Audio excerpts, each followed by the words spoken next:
इस वक्त बड़ी खबर से मुजफ्फरनगर से बड़ी खबर मिल रही है। अरशद राणा ने किया आचार संहिता का उल्लंघन। मीरापुर से एआईएम के प्रत्याशी हैं अरशद राणा। सभा के बाद किया दावते जश्न का इंतजाम। बिरयानी दावत में पहुंची बड़ी भीड़। तो ये बड़ी खबर आपको बता रहे हैं, जहां पर आचार संहिता का उल्लंघन किया गया है और ऐसे में बिरयानी दावत उन्होंने रखी जिसमें भारी भीड़ भी पहुंची हुई है। मुजफ्फरनगर से बड़ी खबर आपको बता रहे हैं, जहां पर अरशद बड़ी खबर आपको बता रहे हैं, जहां पर आचार संहिता का उल्लंघन किया गया है और ऐसे में बिरयानी दावत उन्होंने रखी जिसमें भारी भीड़ भी पहुंची हुई है। मुजफ्फरनगर से बड़ी खबर आपको बता रहे हैं, जहां पर अरशद राणा ने आचार संहिता का पूरी तरह से उल्लंघन किया। मीरापुर से एआईएम के प्रत्याशी हैं अरशद और सभा के बाद उन्होंने दावते जश्न का भी इंतजाम किया हुआ है, जिसमें बिरयानी दावत में भारी बड़ी संख्या में जो लोग हैं वो पहुंचे हुए हैं।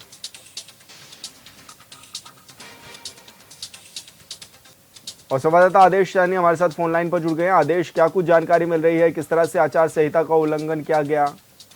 देखिए, मैं आपको बता दूं कि मीरापुर विधानसभा क्षेत्र में जो है विधानसभा सीट पर उपचुनाव होना है। 13 नवंबर को उपचुनाव होगा। उसी में जो चुनावी सभा थी, एआईएम के जो यहाँ के जो प्रत्याशी है अरशद राणा, उन्होंने जो है कल प्रदेश अध्यक्ष आए हुए थे। एक चुनावी सभा थी। चुनावी सभा के बाद जो दावत का इंतजाम किया गया, उसमें जो है भारी भीड़ बुलाई गई और भारी भीड़ ने जो है दावत में जो है आचार संहिता का पूरी तरह से उल्लंघन किया है। भारी भीड़ ने जो है दावत में जो है हजारों की संख्या में लगभग जो है लोग आए थे और यहाँ पर आचार संहिता की खुलकर धज्जियां उड़ाई गई है। जी, ऐसे में क्या जो आचार संहिता का उल्लंघन किया गया, अधिकारियों ने भी इस मामले पर कोई संज्ञान लिया है अभी तक? देखिए, बिल्कुल वायरल वीडियो हुई है। वायरल वीडियो के अनुसार जो है जो जिलाधिकारी मुजफ्फरनगर है और चुनाव आयोग जो है इस पर पूरी तरह से संज्ञान लेने की बात कह रहे हैं और इसकी जांच की जा रही है। जांच के बाद जो है इस पर जो है कार्रवाई की बात भी जो है जिला प्रशासन की ओर से की जा रही है। जी बिल्कुल आदेश, बहुत बहुत शुक्रिया आपका तमाम जानकारी साझा करने के लिए। और बिजनौर से बड़ी खबर, बिजनौर में हुआ एचएनएन की खबर का बड़ा असर। जलीलपुर विकासखंड के स्याऊ गांव में थी गंदगी। इस सड़क किनारे लगे थे कूड़े के अंबार। ग्रामीणों ने ग्राम प्रधान समेत अधिकारियों से की थी शिकायत। एचएनएन की स्पेशल रिपोर्ट कब बदलेगी तस्वीर में प्रमुखता से चलाई गई थी खबर चलने के बाद हरकत में आए अधिकारी और ग्राम प्रधान। गांव में साफ सफाई की गई है। अब कूड़े करकट की वजह से जो दुर्गंध आ रही थी उसको भी साफ किया गया है। गंदगी से गांव में बढ़ रहा था बीमारियों का खतरा और ऐसे में बिजनौर के जलीलपुर विकासखंड के गांव सियाऊ का ये मामला था।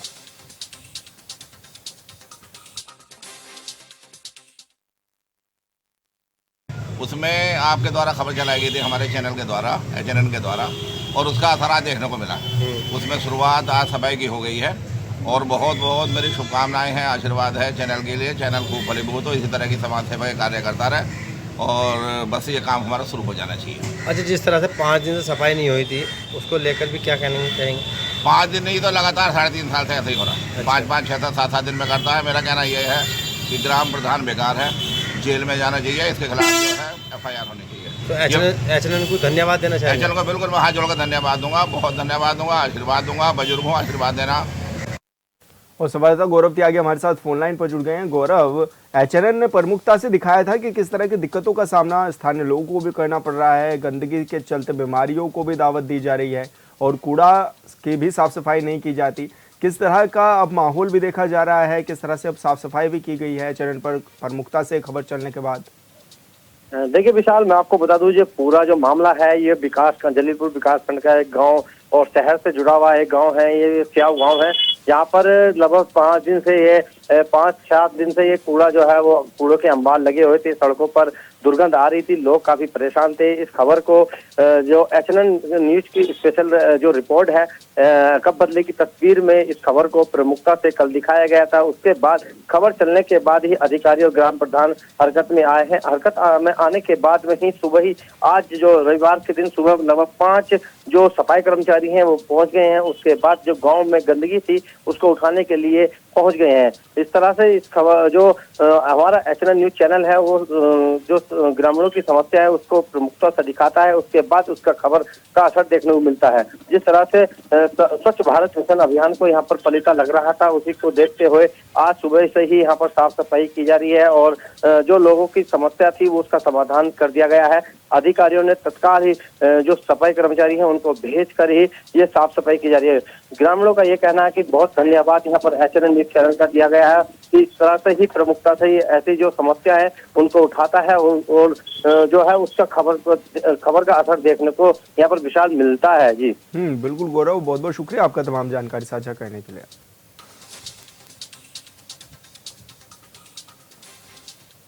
रायबरेली के डलमऊ थाना क्षेत्र में रिटायर्ड फौजी को पुलिस कर्मियों का 3rd डिग्री देने का मामला अब तूल पकड़ता जा रहा है। मामले को लेकर सपा सुप्रीमो अखिलेश यादव ने एक्स पर पोस्ट करते हुए सरकार को घेरा है। उन्होंने कहा है कि सेना में मेडल पाए फौजी के साथ हिंसक व्यवहार किया। सीएम कम से कम फौजियों से सम्मान में तो न्याय करें। उन्होंने लिखा है कि देखने वाली बात होगी कि क्या पूरा थाना सस्पेंड होता है या उस पर बुलडोजर चलाया जाता है। अंदर बैठो ना, अंदर बैठो भैया। मैं अपने घर पहुंचने के बाद बच्चे हमारे मार्केट गए, कुछ पटाखे वगैरह ले रहे थे। उसके बाद वहां पता चला कि लड़ाई हो गई बच्चों में। हम वहां से आए और चौकी के पास ये हादसा हुआ। चौकी के पास जब पहुंचा, चौकी इंचार्ज हिमांशु मलिक, जिसे हमने बोला कि अगर चौकी के पास ये सारी चीज़ें हो रही है तो अगर दूर दराज में हो रहा तो आप लोग को तो पता भी नहीं चलेगा। इतना शब्द कहने के बाद 4 कांस्टेबल, 2 एसआई, जिसमें हिमांशु मलिक, एसआई अमित कुमार, मुझे अभिषेक, कांस्टेबल अभिषेक, चारों तरफ से मुझे घेर के एक उसी पुलिस चौकी में इतना गुमराह, इतना अद्भुत कमरा बना रखा है, मुझे लेकर गए।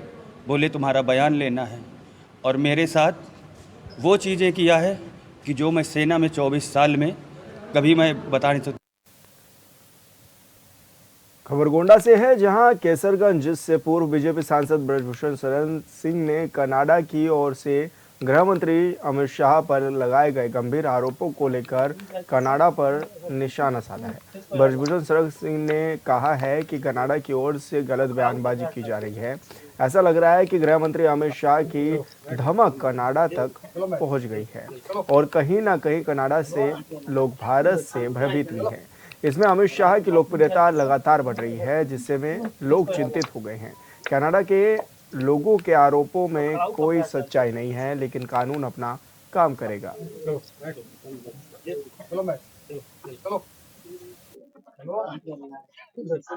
एक तो वो गलत बयानी कर रहे हैं और दूसरा ये लगता है कि अमित शाह जी की धमक कनाडा तक पहुंच चुकी है और कहीं ना कहीं गृह मंत्री जी का नाम लेना, अमित शाह जी का नाम लेना, वो भारत से भयभीत है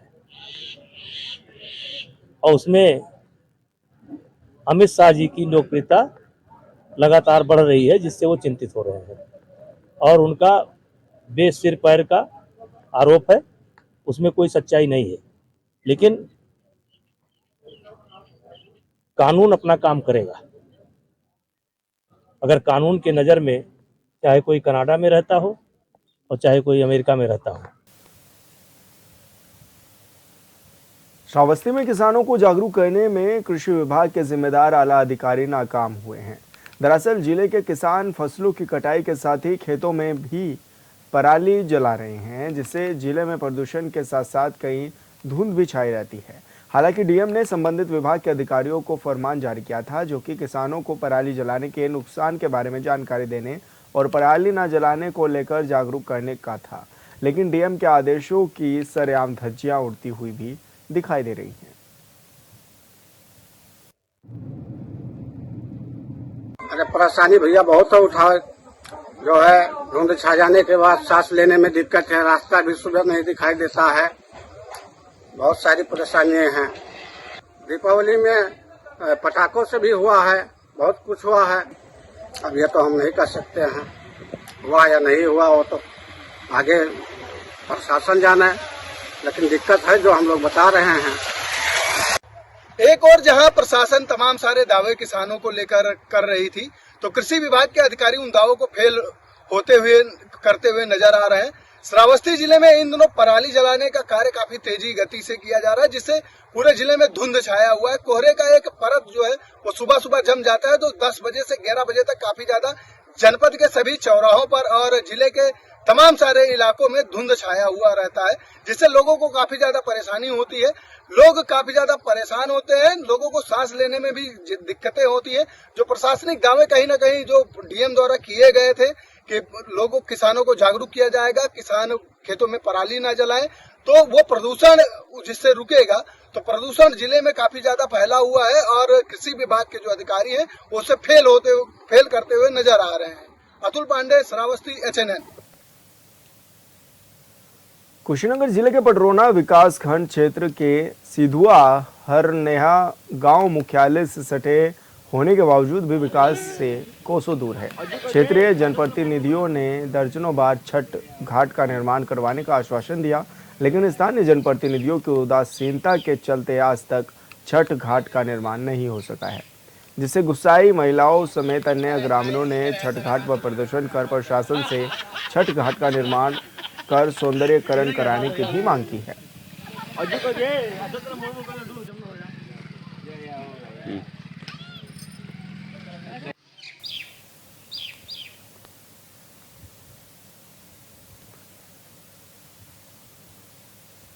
और संवाददाता शैलेंद्र गुप्ता हमारे साथ फोन लाइन पर जुड़ गए हैं। शैलेंद्र, जिस तरह से अब लगातार मांग भी करते हुए नजर आ रहे हैं ग्रामीण की जो घाट है उनको सही किया जाए, दुरुस्त किया जाए ताकि वो अपना छठ पर्व मना सके, तो क्या माने किस तरह का आक्रोश भी देखा जा रहा है इस दौरान ग्रामीणों में?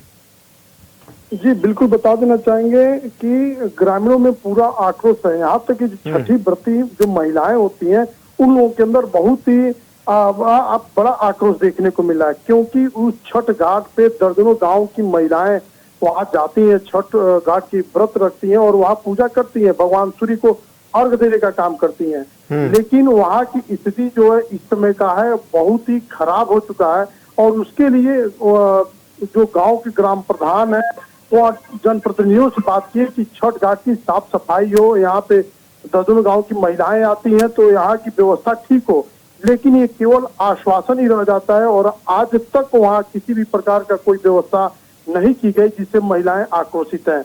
इस आक्रोश का देना कि सदर जो नजदीकी जो नेता है, जो सदर विधायक हुए या जो है ग्राम प्रधान हुए या कई प्रशासनिक अगर अधिकारी की बात कर ले तो खंड विकास अधिकारी हुए, तीन लोगों की जिम्मेदारी होती है कि छठ घाट की जो है व्यवस्था ठीक से कराई जाए, महिलाओं को किसी प्रकार की कोई दिक्कत ना हो। लेकिन यह केवल कहने के लिए है और काम जो है जीरो है। जी तो ऐसे में स्थानीय जो लोग हैं उनका क्या कुछ कहना है? अगर उनके मांगे नहीं पूरी की जाती तो क्या कुछ उनका अगला कदम होगा?